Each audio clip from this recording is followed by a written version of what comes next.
Hello student, welcome to our YouTube channel commerce proficiency. आज की class में हम कवर करेंगे इलास्टिसिटी ऑफ डिमांड का पॉइंट इलास्टिसिटी मेथड।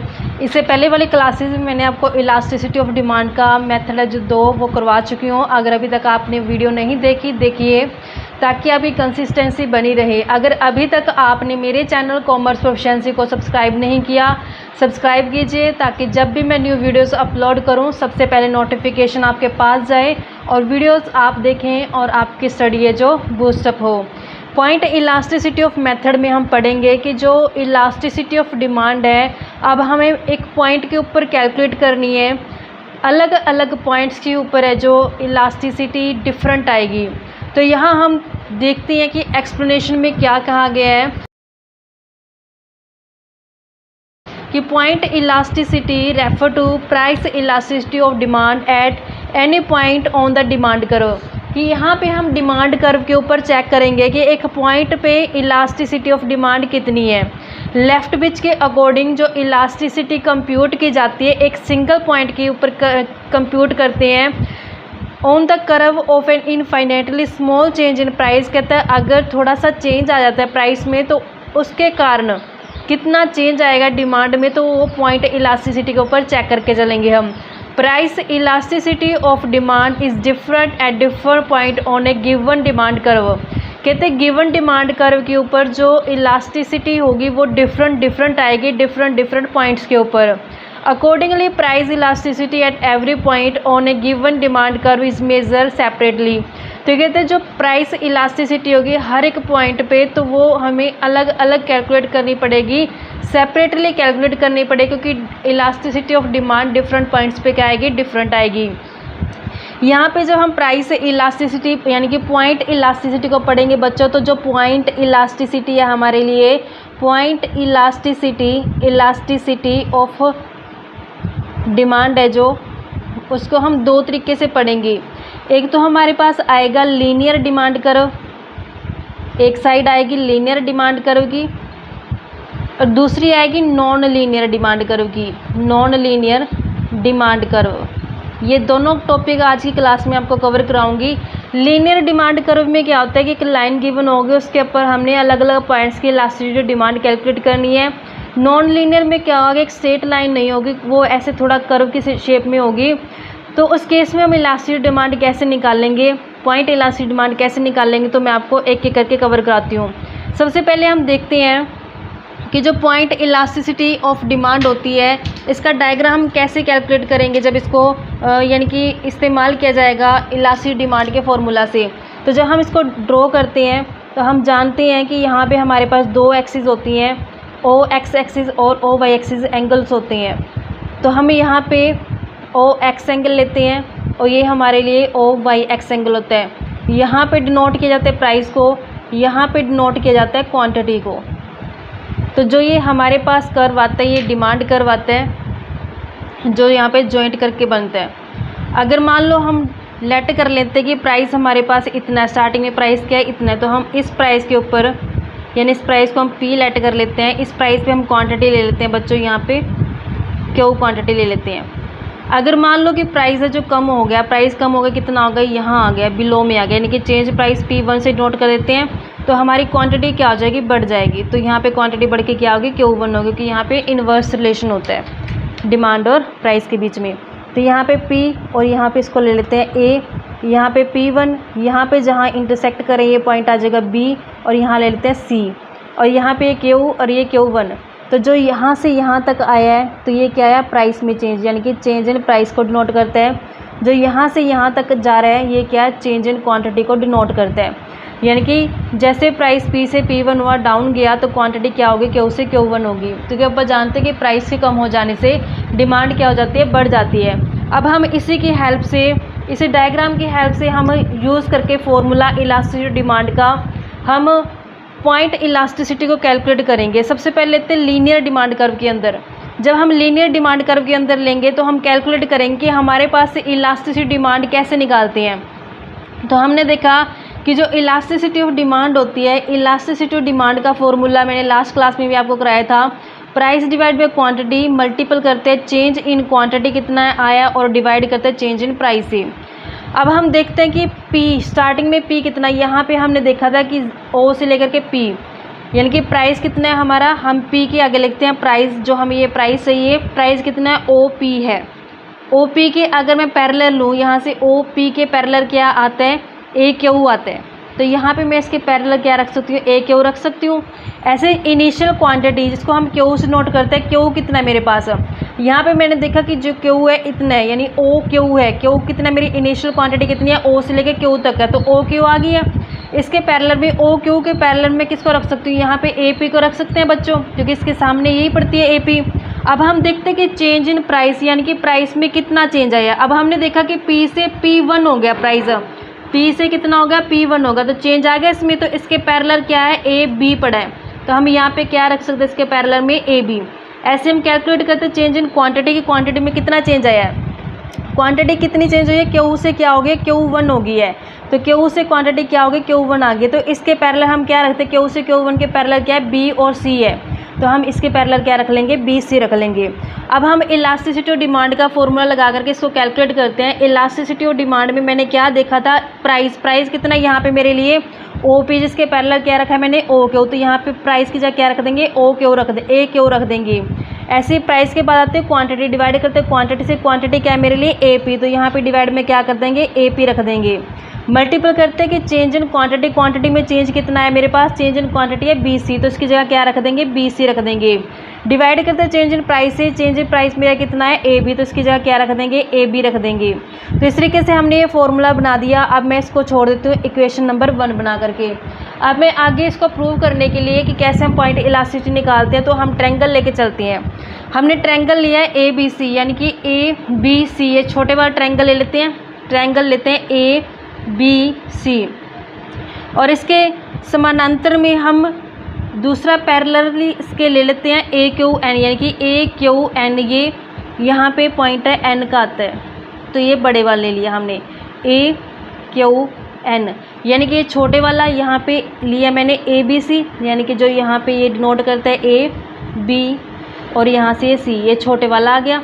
और ऐसे फिर मैंने इसके पैरेलल लिया AQ से लेकर के यहाँ पे N, ये वाला ये बड़ा ले लिया, तो यहाँ पे मैंने ये छोटे वाला और ये बड़े वाला ले लिया। ये क्या सिमिलर ट्रायंगल है, सिमिलर ट्रायंगल है, तो यहाँ पे हम जानते हैं कि जब दो ट्रायंगल सिमिलर होते हैं तो जो रेशियो होता है उनके साइड का वो क्या आता है, इक्वल आता है।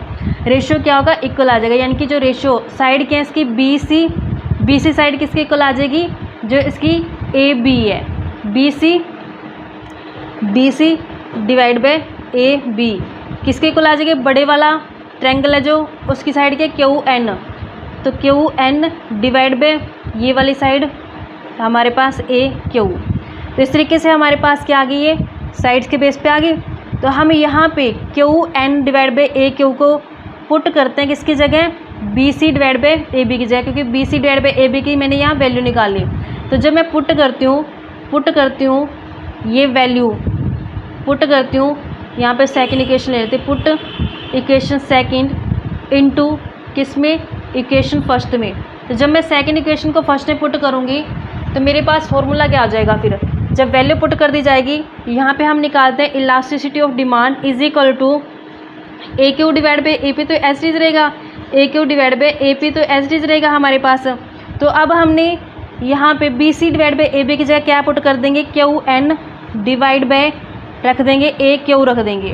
तो अब यहाँ पे हमने देखा कि AQ से AQ क्या हो चुका है, कैंसिल हो चुका है, तो हमारे पास क्या बचा, QN डिवाइड बाई AP बच गया, QN डिवाइड बाई AP बच गया। तो यहाँ पे QN AP को मैं क्या लिख सकती हूँ, हमने देखा था कि जो AP है, AP जो ये AP है किसके इक्वल है, OQ, यानी AP रख दो या OQ रख दो, बात एक ही है।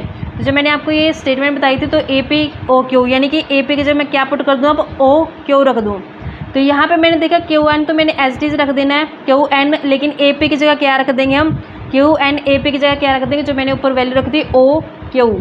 तो यहाँ पे AP OQ के इक्वल था, इसलिए मैंने यहाँ पे इसको रख दिया।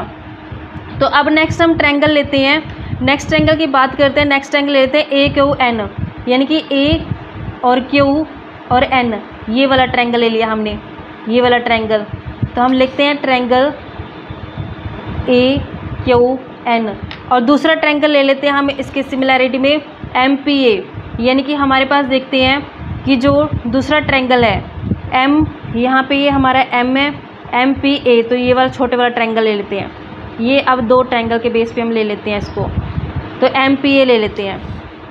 नेक्स्ट ट्रायंगल क्या लिया हमने, एम पी ए ले लिया। तो अब हम देखते हैं इलास्टिसिटी और डिमांड जो हमने यहाँ पे निकाली थी। इलास्टिसिटी और डिमांड जो मैंने यहाँ पे पुट की थी, तो क्या आई थी, क्यू एन डिवाइड बाय क्या आई है यहाँ पे, ओ क्यू आई है। तो यहाँ पे मैं क्यू एन को एस चीज़ रखती हूँ, ओ क्यू की जगह मैं क्या रख दूँ, ए पी रख सकती हूँ। ओ क्यू की जगह मैं क्या रख दूँ, इसके सिमिलर क्या पड़ा है, ए पी पड़ा है। तो मैंने इसके सिमिलैरिटी में, ओ क्यू की सिमिलैरिटी में क्या रख दिया, ए पी रख दिया। तब यहाँ पे मैं क्यू एन को क्या लिख सकती हूँ, जो क्यू एन है, क्यू एन को मैं क्या लिख दूँ, ए एन लिख देती हूँ, ए एन लिख देती हूँ। तो यहाँ पे क्यू एन की जगह क्या लिख देते हैं, ए एन लिख दिया। ऐसे ही ए पी की जगह जो मेरे पास ए पी, ए और मेरे पास पी है, ए पी, तो ए पी की जगह हम क्या रख देंगे, ए एम रख देंगे। तो ए पी की जगह क्या रख देंगे, हम ए एम रख देंगे। तो यहाँ से हमने पता चल गया कि A N divide by A M. A N हमारे पास ये पोर्शन बनता है, ए एन यानी कि लोअर पोर्शन, और ए एम यानी कि अपर पोर्शन। यानी कि फॉर्मूला क्या बन गया फिर, लोअर पोर्शन और डिमांड करो, lower portion divide by upper portion. तो इस तरीके से क्या आ गई हमारे पास, इलास्टिसिटी आ गई, पॉइंट इलास्टिसिटी, यानी कि lower portion divide by upper portion करके। अब lower portion divide by upper portion करके क्या आ गई हमारे पास, इलास्टिसिटी ऑफ डिमांड बन गई। तो इस तरीके से हमने अब lower portion divide by upper portion करके अब हमने इलास्टिसिटी चेक करनी है अलग अलग पॉइंट पे। तो ये हमें फॉर्मूला मिल गया यहाँ से। अब हम इलास्टिसिटी और डिमांड कैलकुलेट करते हैं जब हमारे पास पॉइंट्स क्या होते हैं, डिफरेंट होते हैं। तो कैसे कैलकुलेट करेंगे, तो सबसे पहले हम डायग्राम बनाते हैं। डायग्राम हम बनाते हैं तो वहाँ पे हम देखते हैं कि अलग अलग पॉइंट्स पे इलास्टिसिटी क्या आती है। यहाँ पे हम ओ एक्स एक्सिस को लेते हैं, यहाँ पे ओ वाई एक्सिस को लेते हैं। यहाँ पे आता है प्राइस और यहाँ पे आती है हमारे पास क्वांटिटी। तो इसके सिमिलैरिटी में हम मतलब डिमांड करो बनाते हैं। यहाँ पे ऐसे आ गया डिमांड करो, बिल्कुल सेंटर के लेना है हमने एक पॉइंट, इसके अब इन दोनों के मिड में पॉइंट लेना है एक, अब ऐसे इन दोनों के मिड में एक पॉइंट लेना है। तो हमारे पास 1 2 3 4 और 5 के आगे ये पॉइंट आ गया। अब इन पांचों पॉइंटों पे हमने क्या करने है, इलास्टिसिटी ऑफ डिमांड मेज़र करनी है कि अलग अलग पॉइंट पे कितनी कितनी इलास्टिसिटी ऑफ डिमांड है जो हमें मिलेगी। तो हम लेट करते हैं कि ये पॉइंट हमारे लिए एम है, अपनी तरफ से मान लेते हैं इसको ए, और इसको ले लेते हैं पी, और इसको ले लेते हैं हम बी, और इसको ले लेते हैं एन। तो अब हम यहाँ पे इलास्टिसिटी ऑफ डिमांड निकालते हैं। तो इलास्टिसिटी ऑफ डिमांड का मैंने आपको फॉर्मूला बताया था, लोअर प्रोपोर्शन यानी कि कितना लोअर पोर्शन बनता है, और डिवाइड करते हैं हम अपर पोर्शन को। तो यहाँ पे जब हम एंड पॉइंट की निकालेंगे तो लोअर में तो कुछ भी नहीं है, तो ज़ीरो है। लोअर में क्या आ गया, zero divide by upper portion में कितना है, 1 2 3 4, तो 0/4 आ जाएगा। तो जब भी 0/4 आएगा तो क्या आती है, इलास्टिक डिमांड 0 आती है। तो यहाँ पे हमारे लिए इलास्टिक डिमांड क्या आ गई, 0। अब बी पॉइंट की निकालते हैं। बी पॉइंट में लोअर पोर्शन क्या है, सिर्फ एक पॉइंट है। अपर पोर्शन में 1 2 3 पॉइंट है, 1/3 यानी कि पॉइंटों में आएगा ये। तो यहाँ पे इलास्टिक डिमांड क्या होगी, लेस देन 1 हो जाएगी, क्योंकि जब पॉइंटों में आता है तो वो 1 से क्या कम है। जब हम इस पॉइंट की निकालेंगे इलास्टिसिटी, तो लोअर पोर्शन में क्या है, 2 पॉइंट है, ऐसे अपर पोर्शन में कितने, 2 पॉइंट, तो क्या आ जाएगा, कट करके 1 आ जाएगा। तो यानी इलास्टिक डिमांड क्या आ गई, यहाँ पे 1 आ गई। जब हम इस पॉइंट की निकालते हैं तो यहाँ पे लोअर पोर्शन 1 2 3 पोर्शन आ गए, डिवाइड बाय अपर पोर्शन कितना है, सिर्फ 1 है, 3/1 करेंगे तो 3। तो यहाँ इलास्टिक डिमांड क्या आ गई, ग्रेटर देन 1 आ गई। जब हम इस पॉइंट की निकालेंगे तो लोअर पोर्शन 1 2 3 4, तो यहाँ पे लोअर पोर्शन क्या है, 4, अपर पोर्शन में कुछ भी नहीं तो 0। तो जब डिवाइड बाई 0 होता तो कहते हैं इन्फिनिटी। तो यानी यहाँ पे इलास्टिक डिमांड क्या आ गई, इन्फिनिटी आ गई। तो इस तरीके से हमने अलग अलग पॉइंट्स के ऊपर क्या की है, इलास्टिक डिमांड जो मेज़र की है। इस तरीके से हमारे पास पाँचों जो इलास्टिक डिमांड है हमें पता चल गई, 0 से लेकर के इनफाइनाइट तक। अब हम निकालते हैं दूसरी, जिसका पॉइंट बनता है नॉन लीनियर डिमांड कर्व। ये तो लीनियर डिमांड कर्व था कि एक लाइन पे हमने क्या किया है, डिमांड कर्व को चेक किया है। अब हमारे पास आता है non linear demand curve. Non linear demand में कर्व में क्या होता है कि हमारे पास जो डिमांड कर्व होगा वो एक सीधी लाइन नहीं होगा, जैसे इस केस में हमारे पास सीधी लाइन था। कहते हैं when a demand curve is non linear then to know the elasticity of demand at any point located on it a tangent is so drawn as to touch this point. कहते हैं कि जब हमारे पास demand curve linear नहीं होता तो उसके mid point को टच करते हमें एक टेंजेंट लाइन ड्रॉ करनी पड़ती है, जिसमें हमें उसको दो पोर्शन में डिवाइड कर ले, क्योंकि लोअर पोर्शन अपर पोर्शन करके क्या आता है हमारा इलास्टिक डिमांड आता है। तो इफेक्ट क्या पड़ेगा, कहते हैं इससे डिवाइड हो जाएगी टेंजेंट लाइन लगाने से दो पार्ट में जो हमारी डिमांड कर्व है। Lower segment of the tangent is divided by the upper segment. तो रिजल्टेंट क्या आ जाएगा, dividend will indicate price elastic demand. तो इससे क्या पता चलेगा हमें इलास्टिक डिमांड क्या है पता चल जाएगी। जैसे हम निकालते हैं इसका दूसरा पार्ट था जो नॉन लीनियर डिमांड कर्व। तो यहाँ पे पॉइंट ही क्लियर करते हैं नॉन लीनियर, यानी कि लाइन क्या है नॉन लीनियर है, मतलब लाइन नहीं है, सीधी रेखा नहीं है। डिमांड कर्व क्या है यहाँ पे, यानी कि एक नॉन लीनियर है। इस तरीके से उसकी मतलब क्या आ रही है, शेप आ रही है। तो जब इस तरीके से डिमांड कर्व होता है तो हमें क्या करना होता है, एक टेंजेंट लाइन खींचनी होती है। टेंजेंट लाइन इस तरीके से खींचनी होती है कि जो इस सेगमेंट को दो हिस्सों में बांट दे। जैसे मैंने यहाँ पे टेंजेंट लाइन खींच दी तो यहाँ पे टच करके इसको, तो इसको टच करने से क्या हुआ कि जो यहाँ पे डिमांड कर्व है यहाँ इस पी पे दो हिस्से बट गया, लोअर पोर्शन और डिवाइड बाय अपर पोर्शन। तो यहाँ पे हम ले लेते हैं प्राइस को और यहाँ पे आती है हमारे पास क्वांटिटी। तो ये ओ एक्स एक्सिस होता है और ये ओ वाई एक्सिस होता है। तो यहाँ पे जब हम प्राइस इलास्टिसिटी डिमांड कैलकुलेट करेंगे तो कैसे कैलकुलेट करेंगे, लोअर पोर्शन में पता चल गया। यहाँ पे मान लो एन पॉइंट ले लेते हैं और यहाँ पे हम ले लेते हैं एम पॉइंट।